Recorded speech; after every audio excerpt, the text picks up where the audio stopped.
যে কবরে চলে গেল সে কি আর ফিরে আসবে? আল্লাহ আমাদেরকে বুঝ দান করেন। এই জন্য ছেলেরা, রাত গভীরে বন্ধু চলো নিয়ত করি 5 ওয়াক্ত নামাজ পড়বো ইনশাআল্লাহ। ভাইয়া নষ্ট হইও না, নষ্ট হইও না, চরিত্রহীন হইও না। বাস আমার একটা শেষ অনুরোধ, তোমরা ছেলেরা যারা, তোমাদের কাছে আমার শেষ আবদার, তোমরা সবাই জানো ভাই, ওই যে গাজা, ফিলিস্তিন, লেবানন, বিশেষ করে গাজায় মুসলমান মা বোন এতিম বাচ্চা, মুসলমানের রক্তে আল্লাহর জমিনটা ভাইসা গেছে।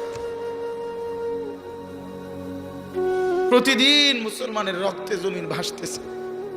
এত মুসলমানের রক্ত, এত খুন, এত শাহাদাত, মুসলমানের এই দুর্দিনে এত বড় পাষাণ কেমনে হইলা যে সারা দিন রাত উলঙ্গ ছবি দেখো, নাচ গান দেখো? এত রক্ত, এত লাশ, কিছুই তোমারে ভাবায় না? এটা কি কোনো ফয়সালা হইছে যে চিরদিন ফিলিস্তিনের মুসলমানই শুধু মার খাবে, রোহিঙ্গার মুসলমানই শুধু রক্ত ঝরাবে, কাশ্মীরের মুসলমানই শুধু রক্ত ঝরাবে? এমনটা কখনো আমাদের উপরে আসবে না, হবে না, এমন নিশ্চয়তা আমাদের কাছে আছে তো? হ্যাঁ কি বন্ধু, কি হিসাবে, কোন অর্থে, কি বুঝ কইরা আমরা এই পরিমাণ নাফরমানি করছি? ঘরকে ঘর ছেলে পেলে নামাজ পড়ে না, ফজরের নামাজে 4 জন 5 জন 10 জন মুসল্লি নাই। এমন হলো কেন? আমরা, আমার ছেলেরা, আমার বন্ধুরা, আমার ভাইরা, আমার বাবারা সবাই মিলে আল্লাহকে রাজি করি।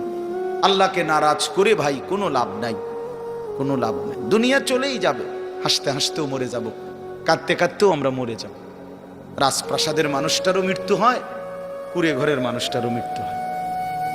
সুখের রাতও ভোর হয়, দুঃখের রাতও ভোর হয়, বাসর রাতও ভোর হয়, জেলখানার রাতও কি হয়?